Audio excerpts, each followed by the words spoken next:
Okay. Let's try this again. My camera literally turned off. Just poof, turned off. Fuck if I know. Anyways, Tag June the 20th, 2026. If today was the last day of your life, who would you call and what would you tell them? I wouldn't. I would have my phone off after I made a video. I would make a video saying goodbye, upload it to YouTube as unlisted. Then I would text and message out the link to the goodbye video to my friends. I'd turn the phone off and wait for death, basically. Just sit here and watch TV and listen to music or something and wait to die, basically.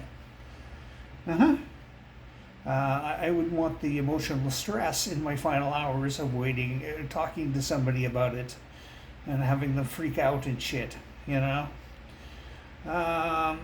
Who do you care? Who do you dream about? Mostly me. I dream about myself. That sounds weird, but it's me as a kid, basically doing things that I did as a kid, is most of my dreams.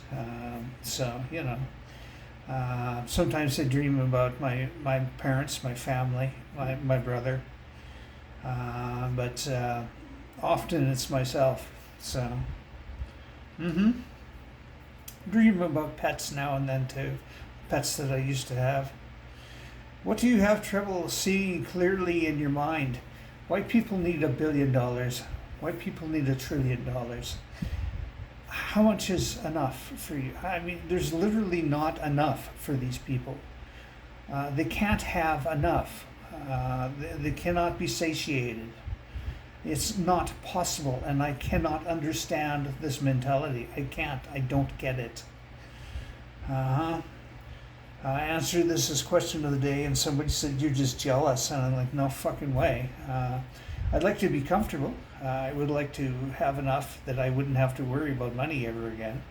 But I don't want $1 billion. I don't want some fucking giant mansion. I don't want some fancy car that is worth $1 million. Fuck that.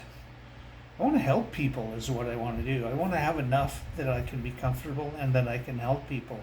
That would be my goal in life, basically, if I won the lottery. I would set up a fund to keep myself for the next, 30, 40 years, something like that. Not that I'm going to live 30 or 40 years. I'll probably live 10 more years at best. So, but anyways, and the rest would be set up as funds to donate to charity every year. So, you know, I wouldn't need $70 million fucking dollars, that's for sure. I wouldn't even buy a house. I'd just get a different apartment, a nicer one. What are you looking forward to? Coffee on Thursday if I'm not sick and if my pain level isn't too high. So yeah, it's been insane for 3 weeks and it's not fun.